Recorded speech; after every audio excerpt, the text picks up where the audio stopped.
Assalamualaikum warahmatullahi wabarakatuh dan salam sejahtera. Okey, saya Mazrah bin Jamil bersama dengan sahabat saya Nurul Zubaya Syahira, Azan Al-Anan, Muhammad Amir Zarif dan Muhammad Hafiz. Kami akan membentangkan topik kami iaitu dasar sukan negara, di mana saya akan mulakan daripada pengenalan lah,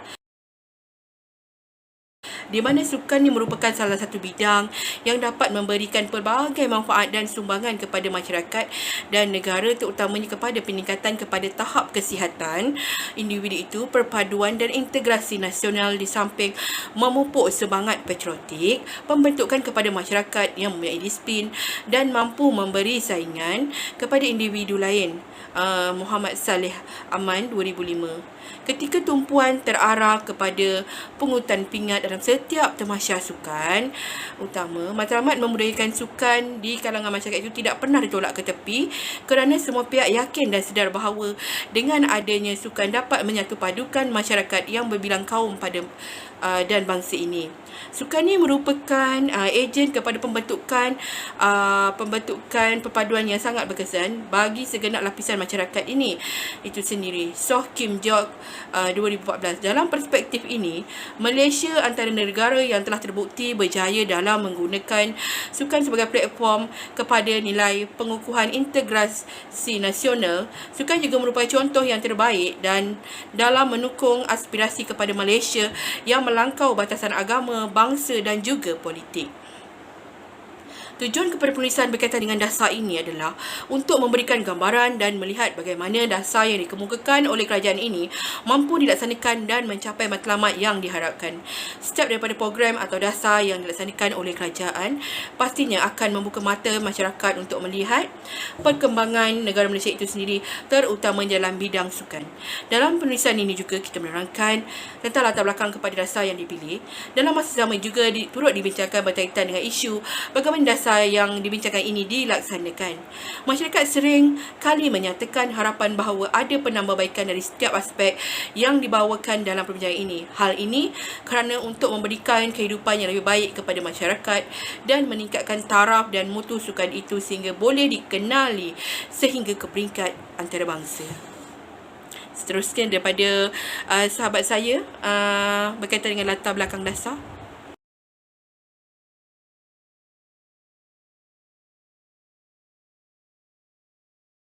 Assalamualaikum dan salam sejahtera. Saya Muhammad Amir Zarif bin Muhammad Ibrahim, nombor metrik 282285. Okey, untuk bahagian penerangan ni saya akan menerangkan latar belakang dasar sukan negara. Okey, dasar sukan negara merupakan dokumen yang komprehensif ke arah perkembangan, kemajuan dan pembangunan sukan negara. Penggubalannya melibatkan beberapa pihak seperti agensi-agensi kerajaan dan bukan kerajaan, pertubuhan-pertubuhan sukan rekreasi dan kecergasan, majlis-majlis sukan, institusi pengajian tinggi, badan-badan sukarela dan orang perseorangan yang mempunyai kepakaran dan kepentingan dalam bidang sukan. Dasar ini telah digubal pada 20 Januari 1988 dan merupakan satu dasar sukan untuk semua. Dasar ini merangkumi sukan untuk semua dan sukan prestasi tinggi atau kecemerlangan. Dasar ini memperkenalkan untuk semua lapisan masyarakat, merangkumi kepada program-program sukan untuk semua dan sukan prestasi tinggi. Penggubalannya adalah berlandaskan kepada rancangan pembangunan negara. Sukan telah diberi pengiktirafan, penghormatan dan penggalakan yang sama penting dengan sektor sosial yang lain bagi mencapai matlamat pembangunan negara, perpaduan dan juga kestabilan yang berterusan. Matlamat utama kepada proses penggubalan dasar sukan negara ini adalah untuk mewujudkan budaya sukan kepada proses penggubalan dasar sukan dalam kalangan rakyat Malaysia sendiri. Budaya sukan ini harus diberikan pendedahan kepada semua lapisan masyarakat supaya mereka sedar akan kepentingan sukan dalam membudayakan masyarakat.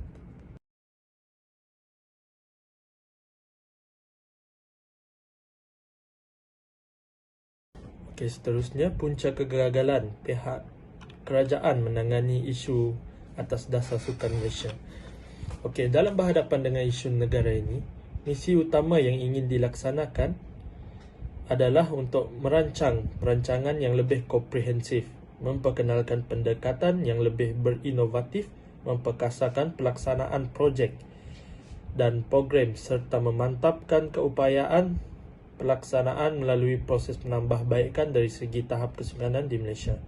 Akan tetapi, ianya adalah suatu perkara yang mudah untuk digerakkan oleh kerajaan bagi menangani setiap isu yang berlaku dalam konteks sukan ini.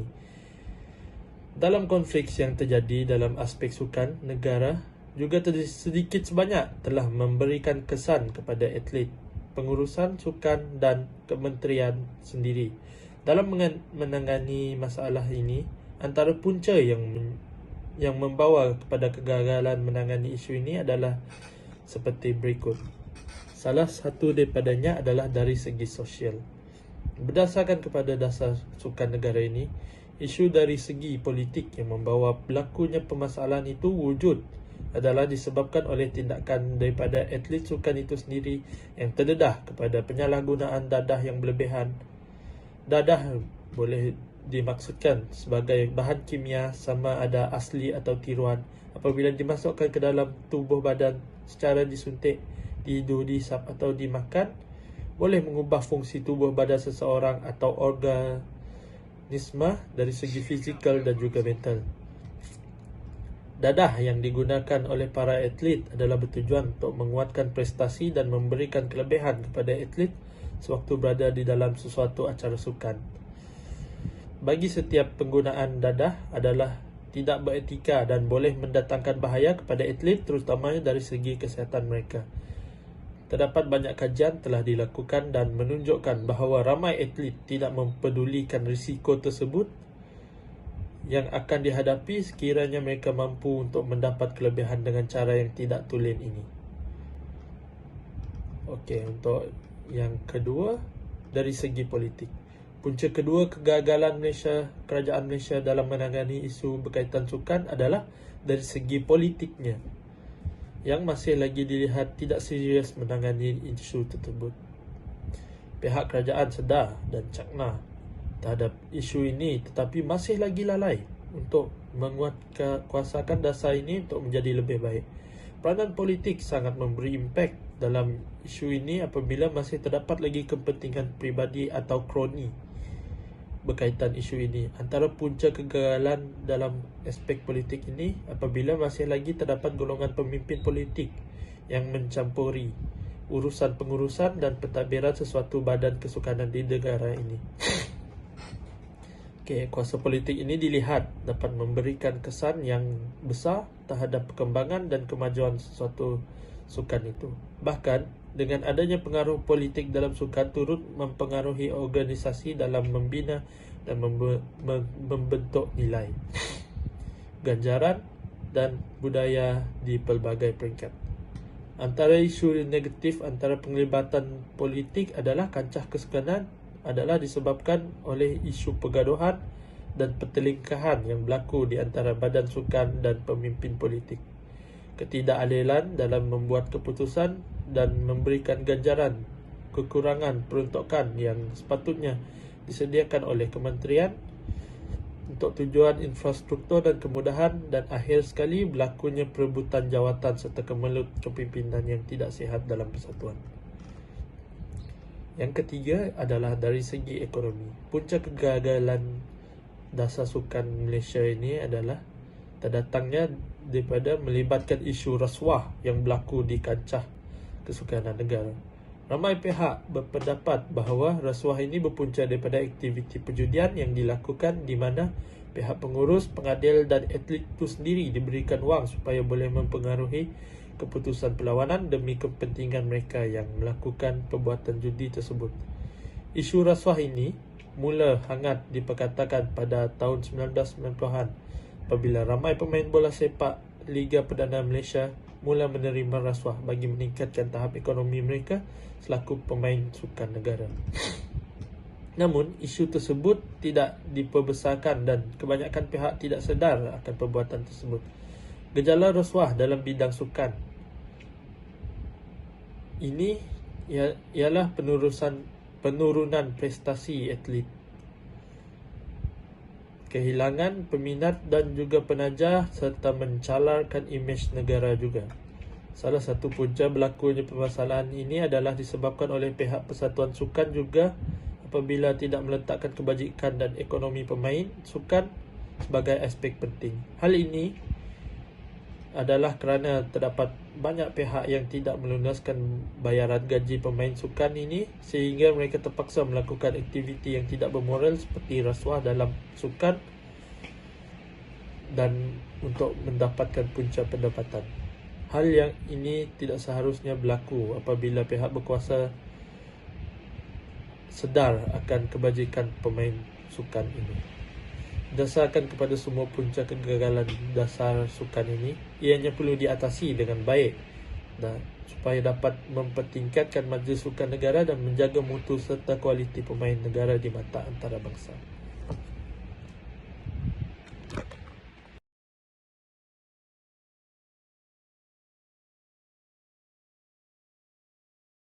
Warahmatullahi wabarakatuh.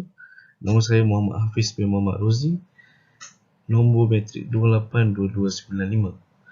Saya akan menerangkan berkenaan dengan strategi pelaksanaan dasar sukan negara. Pelaksanaan kepada dasar sukan negara telah dilakukan dengan rapi sekali sehingga memberikan tumpuan kepada 8 objektif yang utama. Objektif yang pertama adalah memperkasakan budaya pelibatan dalam sukan di kalangan masyarakat. Strategi yang dilakukan adalah yang pertama, menyediakan peluang yang secukupnya untuk proses pengajaran. Yang kedua, membangun dan mendaraskan aktiviti sukan di peringkat sekolah dengan kerjasama daripada kementerian. Yang ketiga, menyediakan golongan pendidik bertauliah dalam pendidikan jasmani dan sukan bagi pelajar tentang sukan dengan cara yang betul. Yang keempat, bagi pihak Kementerian Pengajian Tinggi pula perlu meningkatkan peranan mereka dalam membudayakan sukan di kalangan pelajar yang berada di institusi tinggi. Objektif yang kedua pula ialah meningkatkan ilmu pengetahuan dan amalan bersukan ke arah mewujudkan budaya sukan di dalam kalangan rakyat. Strategi yang dilakukan pula ialah media sukan perlu memperuntukkan ruang yang lebih luas lagi kepada pelaburan berita sukan tempatan. Yang kedua, pihak Kementerian Pelajaran perlu menggunakan peranan dan tanggungjawab mereka untuk memantapkan lagi kurikulum di peringkat sekolah supaya asas iaitu gimnastik, olahraga dan akuatik diberikan keutamaan kepada pelajar. Yang ketiga, kementerian juga perlu mewujudkan mekanisme bagi menilai setiap tahap pencapaian fizikal pelajar sekolah pada semua peringkat supaya ianya boleh direkodkan sebagai bukti kepada proses pembangunan sukan itu sendiri. Yang keempat, Kementerian Pengajian Tinggi haruslah menjadikan aktiviti bersukan ini sebagai satu bidang disiplin akademik di institusi pengajian tinggi.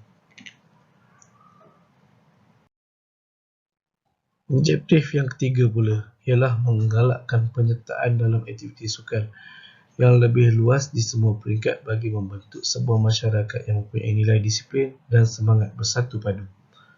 Strategi yang dilakukannya pula ialah yang pertama, mempertingkatkan strategi pelaksanaan program sukan untuk semua dan sukan prestasi tinggi oleh persatuan-persatuan sukan kebangsaan melalui struktur yang sesuai bagi membolehkan pelibatan kelab-kelab sukan dan seterusnya di peringkat negeri dan kebangsaan. Yang kedua, peranan daripada bukan kerajaan yang mana mereka boleh mempromosikan aktiviti berasaskan kecergasan yang tidak memberi fokus kepada pertandingan bagi setiap lapisan masyarakat.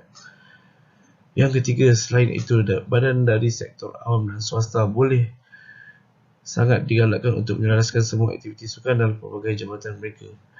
Yang keempat, menubuhkan satu unit penyelidikan dan pembangunan bagi mengukur dan menilai tahap pelaksanaan dasar sukan. Yang kelima, pembentukan unit penyelidikan yang dimaksudkan adalah atas inisiatif Kementerian Belia dan Sukan yang mana ia bertujuan untuk menyelidik setiap daripada peluang dan ruang bagi meningkatkan pembangunan sukan negara ini. Seterusnya, Objektif yang keempat, menyediakan peluang insentif dan kerjaya bagi memenuhi keperluan asasi individu melalui bidang sukan. Strategi yang dilakukan pula ialah kerajaan perlu memberikan pengiktirafan dan menyediakan insentif yang setara dengan sumbangan yang diberikan oleh atlet, jurulatih dan pegawai sukan.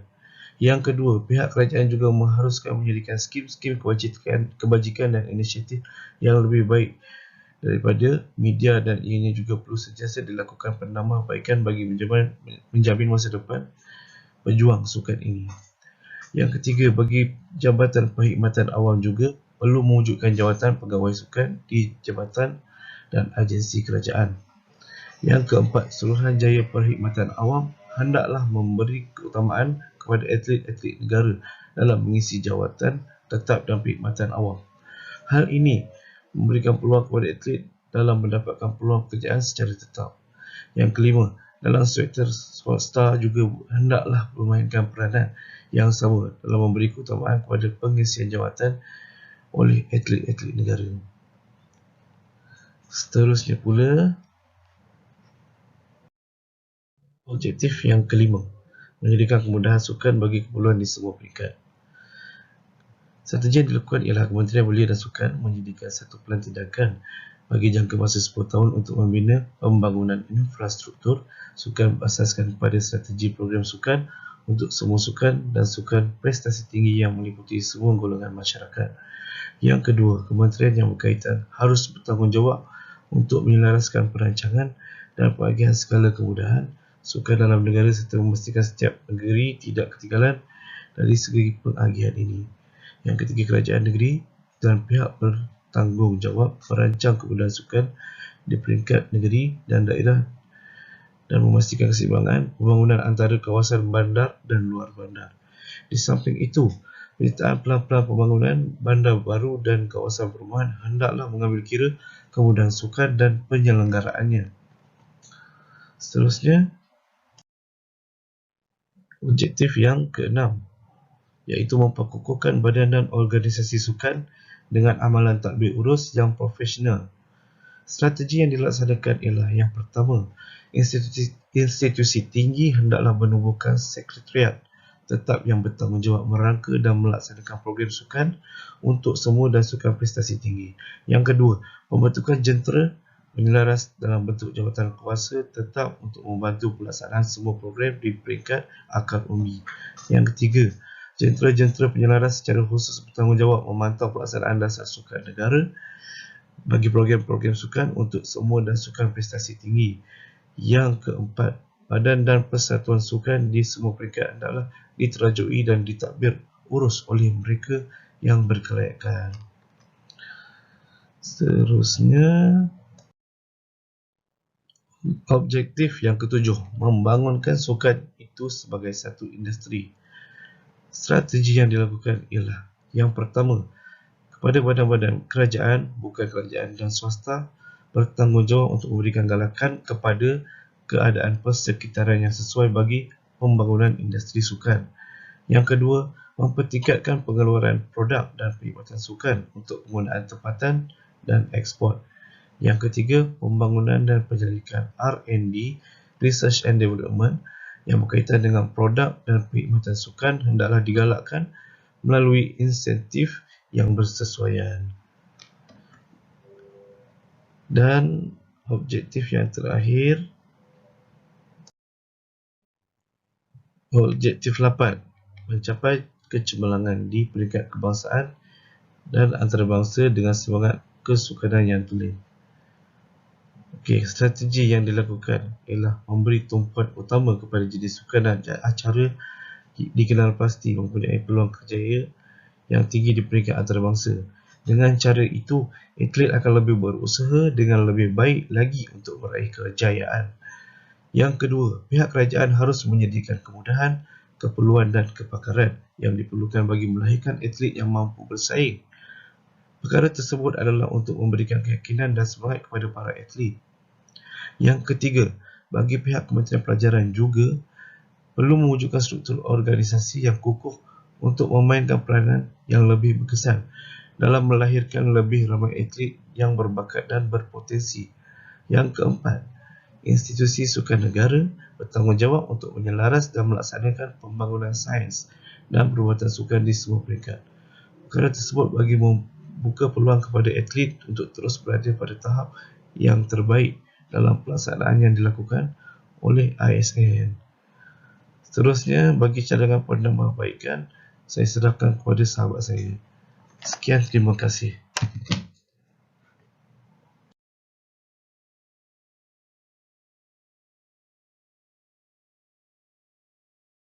Assalamualaikum warahmatullahi wabarakatuh. Saya Nur Zubaya Syahira binti Zamri, nombor matrik 282482 akan membincangkan cadangan penambahbaikan. Berdasarkan kepada dasar yang telah dilaksanakan di Malaysia ini adalah dasar sukan negara, ianya telah membawa impak yang positif kepada negara Malaysia dalam pelbagai sektor atau bidang terutamanya kepada pembangunan sukan. Perubahan demi perubahan yang berlaku menjadikan Kementerian Belia dan Sukan lebih matang dan peka dengan keadaan sekeliling yang melibatkan kepada pembentukan sukan. Sukan SEA yang telah berlangsung pada 2017 yang mana atlet termuda Malaysia berjaya merangkul pingat emas dalam acara ski atlet lelaki yang berusia 9 tahun. Hanya berusia 9 tahun saja tetapi Adik Adam berjaya memaparkan prestasi yang mengagumkan dan memberikan saingan yang hebat kepada para atlet dan daripada negara lain. Farouk Johari, Ogos 2017. Jika pada usia sebegitu muda telah mencapai pingat dalam acara sukan yang besar, tidak mustahil di masa hadapan, atlet termuda tersebut boleh melangkah ke podium yang lebih besar lagi.